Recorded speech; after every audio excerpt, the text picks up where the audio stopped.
Guyyaa masqala. Urba. Akkam jirtu dhi? Attam jirtu? Fayyaa keessanii. Fayyaa keessanii. Masqalaan wakii nama of argitanitti ijoollee. Namni cooma namaa bita jennaan inni miila natti bitaa jechuudha. Miila natti bitaa jira. Jimaataan siif jira coomni? Jimaataan? Coomni siif jedhee dhufaa?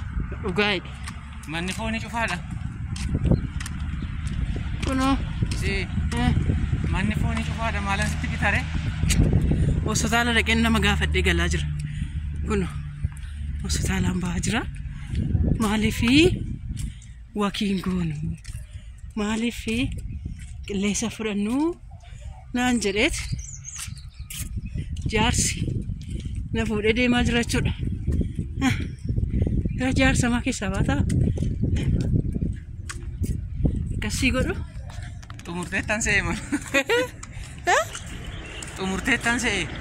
Meesti waan mana akkamii keessatti argite yaadanaa ibsinuuf? Mana yaalaa keessatti maanan argee daa'ima tokko waggaa lamadha. Oksijiinii malee sekendii tokko hin turtu. Oksijiinii malee sekendii tokko hin turtu. Kanaafi oksijiinii barbaaditi. Oksijiinii bitadhuuti mana keetti fuudhii bayi. Mucaan daa'imattiin kun dhibee biraa hin qabdu ittiin jedhani. Dhukkuba laphee maalan turedha? Dhukkuba laphee qabdi. Kan akkaseen oksijiinii malee hin turre sekendii tokko oksijiinii malee kan hin turre kan taasise dhukkuba laphee kanadha. Dhukkuba lapheetti saaxila baatee jirti. Kanaafi dhibee hospitaala keessa see tursiisuu hin qabdu oksijiinii barbaadi bitadhuuti fuudhii bahii jedhaniin. Kanaaf haati garmalee dhiphattee gadditee jirti. Kanaan duras daa'imi biraa daa'imi waggaa 2.6 saambaa michiidhaan dhibee doronyoo sombaatiin galteeti mana yaalaa ciiftee fayyitee. Dhukkubuma akkasii jechuudha. Gara Xiqur Ambassaatti rifarii barreessinaaniif achi sireen hin jiru ittiin jennaan. Otuu siree eegduu dhibee biraatti saaxila baatee jalaa miidhame mucaan kun. Daa'imni kun jalaa miidhameeti. Kanaafi madaa guddaa keessa jirti. Ammasii rakkina wal fakkaataa waan ishee qunnameef garmalee dhiphatanii jiru maatiin kuni. Isiniin jedhaa kanan arge gabaabaamatti mana yaalaa kana keessa kanadhaan isiniin jedhaa. Mana yaalichaa keessatti narsii eebbukoo beektutu bilbila koo kenneefi haati eebbaa furmaata hin dhabdu. Furmaata ta'ee gochuufii qabdii. Kanaaf dhuftee ilaaluu qabdiidha. Gaafa naqu viidiyoodha fudhachuun illee namatti ulfaata dhugaa rabbii. Suma dhugaa kooti. Maaliif hojjetan nama eebbuun hin gargaaramne eebbuun humti mataan shiyyuu itti hin gargaaramne halkanii guyyaa isa kaan isa gargaarsaa dhiisaati. Isuma viidiyoo daqiiqaa 10 daqiiqaa 5 naaf ilaalaa jedhee isin biratti gadhiisuyyuu ni ilaaltan isin. Maaliif manichi mana gargaarsaati, lafa gargaarsaati, lafatti tola ooltummaa. Adeemna lafatti tola ooltummaa itti fudhatnudha jettanii sammuudhuma keessanitti naqattanii odoo naaf gargaartanii baay'ee natti tolaa ture. Garuu hin taane kaa kun maaliif yoo isin waan isaan wallaalee waan qoosaa ta'edha, waan tabaa yoo ta'edha yaa'u isin dhibbachuus hin qabdani mirga keessanii. Isa garuu mana eebbaatti tola jettanii waa nama tokkoon ittiin baraaraa maal meetis na gargaara. Na gargaari. Haasaa na gargaara. Tole kanaafi yeroo viidiyoo eebbaa laaluu jechuun tola ooltummaa jechuudha.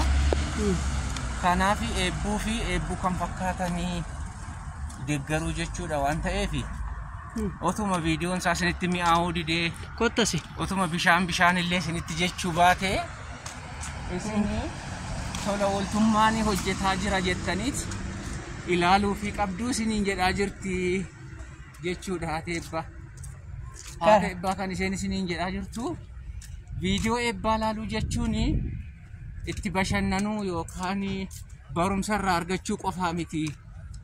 Viidiyoo bananii lafa kaa'uun viidiyoo isheen feetu bananii lafa kaa'uu jechuun daa'imoota akka eebbaa fi tola ooluu jechuudha isiniin jedhaa jirti. Qaa'ee waan fi amma 70,000 shi gaafatan oksijiinii ittiin bitattee mana yaalaa san keessa ba'uuf 70,000 gaafatan. Kanaaf jechuudha warra Waaqayyo sin eebbisee viidiyoo kana ilaaltanii share gootanii mucoo kanaaf dhugaa Rabbii fidee laphee ishii cabsuur afaanumaa isinitti mee namoonni hin dandeenya jettan namoonni gargaaruu barbaanna jettan maqaanaaf wanno jedha hin gargaarraa fidii warroonni naan jettani ishuman qabadhee isinii fidee dhufee akka isin gargaartan viidiyoodhaan isinii fide. Lakkii nuyi gargaaruu hin dandeenyu yaa haadha eebbuu yoo naan jettani hin fidu jechuudha dhaqee waraabu. Maaliif waanuma nama baay'ee tokko argate waanuma gaarii tokko argate itti fakkaata namootatti keessattuu